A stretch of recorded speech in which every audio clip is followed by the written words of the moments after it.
is heartbreaking for them. The best side in the comp for 27 rounds are not going to make it through to round 3. Cronulla are into the final 4. Craig Fitzgibbon's Sharks on the road in Canberra. From 12-all early in the second half, 20 unanswered points, and through to the prelim final. Full time, Cronulla 32. The Raiders season, well done. They were great for so many months, but their year comes to an end, beaten 32-12. Congratulations to the Cronulla Sharks, 32 points to 12 over the Canberra Raiders, smashing them down in Canberra. That's 5 wins in a row, 9 wins from their last 10 games. They've beaten the Roosters in the first semi-final last week, backed it up with a dominant win over the Canberra Raiders. Their fans are going mad, and so they should be as they move on into next week's prelim final. Yeah, well done, Cronulla Sharks, because that game was all won in the first 30 minutes of this game. Their goal line defence stood tall for the majority of that, under immense pressure from the avalanche of possession that the Canberra Raiders had. Their goal line defence turned away the Raiders' attack, scored 2 tries just before half-time. And I thought Hines and Trindle combined really well.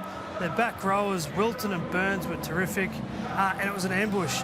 The Raiders were the fancy team all year, and they just lost 2 games at home and go out straight sets. But the Sharks and Craig Fitzgibbon, congratulations. You deserve a prelim final. Yeah, built on the defence. Before the Roosters, they beat the Bulldogs. They were warming up to this task, and as Nick Ennis mentioned in commentary, they've come up against 2 sides last week, the Roosters and now the Raiders, who were huge attacking threats and could score from anywhere. And to only keep them to 2 tries, it's a huge effort. They've got the momentum going in to next week's game, and yeah, they'll give this premiership a real shake. They certainly did, Fletch. They're playing a really gutsy brand of footy, as you touched on. You know, they had to grind that win out against the Roosters last week.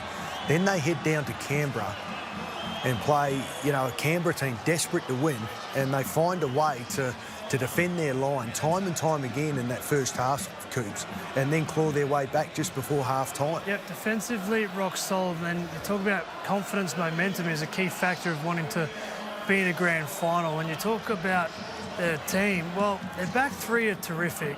Their halves stood up tonight. And the forward pack, like, I don't think I've ever seen Ruoff run that hard. Adam Fanua-Blake, aggressive.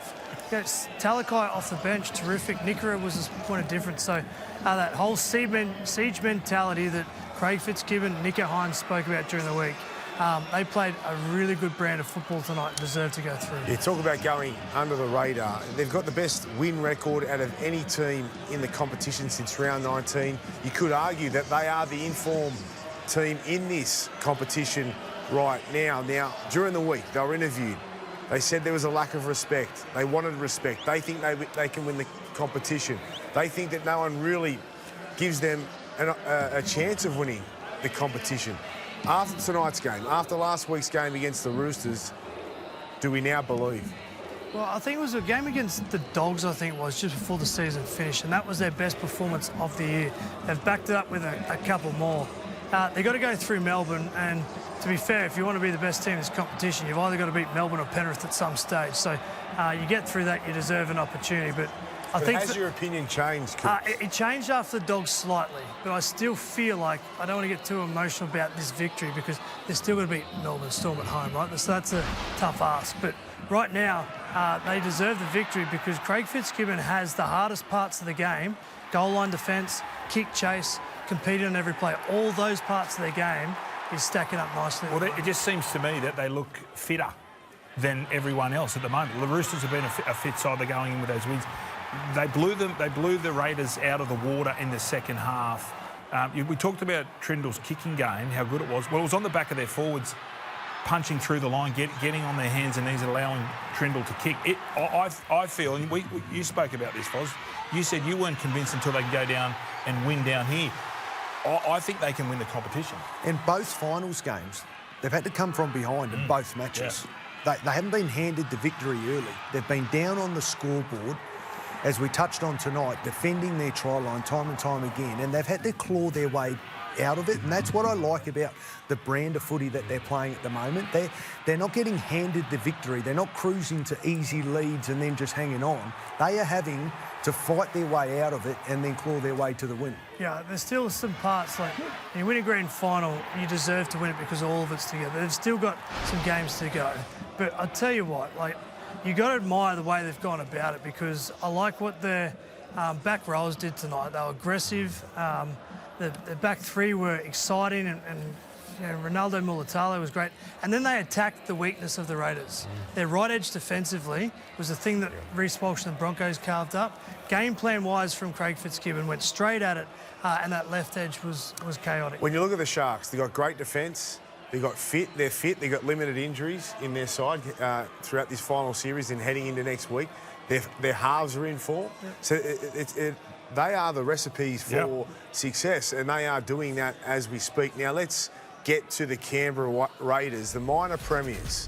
They are out. It's the first time since 2009 the Dragons went out in straight sets, and only last week the Raiders looked to have won that game against the Broncos. Not once, not twice, but 3 times, and here we are a week on after those celebrations that turned to turmoil.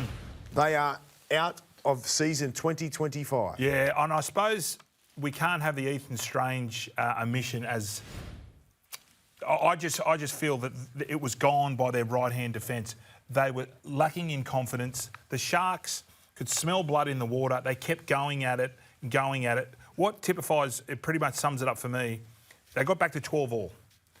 It's in a semi-final, you're at home, and Billy Burns scores a try. Nothing is on here. There is no decoy. It's just hard running, and you're in a semi-final and you let this happen. This pretty much sums up. Yep. And Ricky will be furious. I mean, the players will be furious. There's been a disconnect on their right side defence for some time now, and it really is between Fogarty and Tomoko there, and they just tend to want to map everything and go into slides straight away, and I don't think they varied it up enough in terms of their jam defence and sliding defence, Coops. I feel like they always showed their hand early, and Sharks clearly did their homework and targeted that area. Coops, it's not like it just popped up over the last couple of weeks. This right-hand side of the Raiders defensively has struggled for the majority of the year. Is it because it's finals time? Is it because there's more pressure, or you got a higher quality of team playing against you? Both. I think it's all of the above, but ultimately history shows that to win the comp you need to be one of the best defensive teams in the comp, and the Raiders just don't stack up in the numbers when it comes to that. The first try there, just Jamal Fogarty leaning too far in there on the back row running through. Again here, passive, going backwards, disconnect there between Stewart and Timoko allows Kale Iro. So sometimes when a try is scored, it's not necessarily one thing. It's a lot of different things defensively that play a part. Trindle here runs to the line, too much space in your defensive line close to that for Nicker Hines to go through. So as these highlights show, there's just gaps, mismatched here. This is just tackling. Jamal Fogarty there, no good. Hoskin, no good there. That's just a contact. Well, fatigue. So the extra 15 minutes last week, obviously, emotionally and physically took its toll, because the Raiders, as Vossi mentioned in the call, no other team had a better record coming in the second half coming home, and they were out on their feet. It's incredible that the Raiders are out. Ricky Stewart, how would he be feeling right now? How do you think he's going to react to this? I mean, Coach of the Year, like he's touted as Coach of the Year this year. He'll get it. He should get it. Minor premiers, as I said earlier on, should have won last week, could have won last week, but didn't. And they're out. How is he feeling? Yeah. How does he handle this? Another opportunity missed for Ricky to win a premiership. Yeah, he'll be disappointed, but considering where everyone had them at the start of the year, I didn't have them in the 8. A lot of people had them as a wooden spoon. I think he'll be proud. Once all the dust settles, I think he'll be proud of what went on. Just disappointed now in the moment. So close last week. And it's obvious now that took it out of him tonight. You think about last week, right? That's got to have taken... physically, emotionally, mentally. Yep. Then you lose Ethan Strange, who's been close to their best player all year. Day of the game. But that's got to have some input into that Well, loss? I think it had a big input. big I input. think it was a major reason why they weren't able to progress to a prelim final because, you know, in our careers, you get to a final and you feel confident, you feel like you can do something, but then just something happens in a game that, you know, knocks your confidence around. Unless you've got experienced players to overcome that, it's really hard for young guys to forget about it, move on and play their best football. So I absolutely put down the loss tonight to what happened in week one. They, for me, to win the comp, needed to win week one, get the weekend off, have that confidence momentum that now the Sharks have built through. I know it's hard to talk about, but Jamal Fogarty, he had pressure on him heading into the game for key moments, big moments under pressure. But tonight, it wasn't so much those moments, it was his execution in attack that let him down, but also his reads in defence.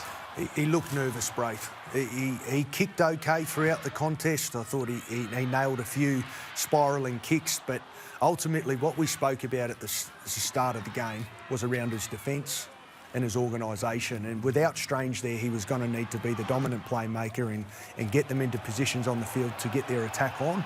I don't think he did that well enough. And then ultimately, I think on the flip side, defensively, he missed the mark, Fletch. But the Sharks' left-hand side has been brilliant. So I know we've been targeting their defence. It also makes it a lot easier to defend when you're on the front foot. They were getting beat at the ruck. Yep. So that right edge was always on the back foot, which makes it hard to defend. When you're dominant in the ruck, you can get up, you can talk.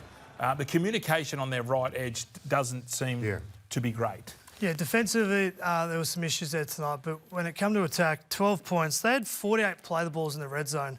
I thought Starling didn't help out too much. He was playing too many short passes. Yes, Corey Horsburgh scored that one try close to ruck, but he just didn't pick the right play at the right time.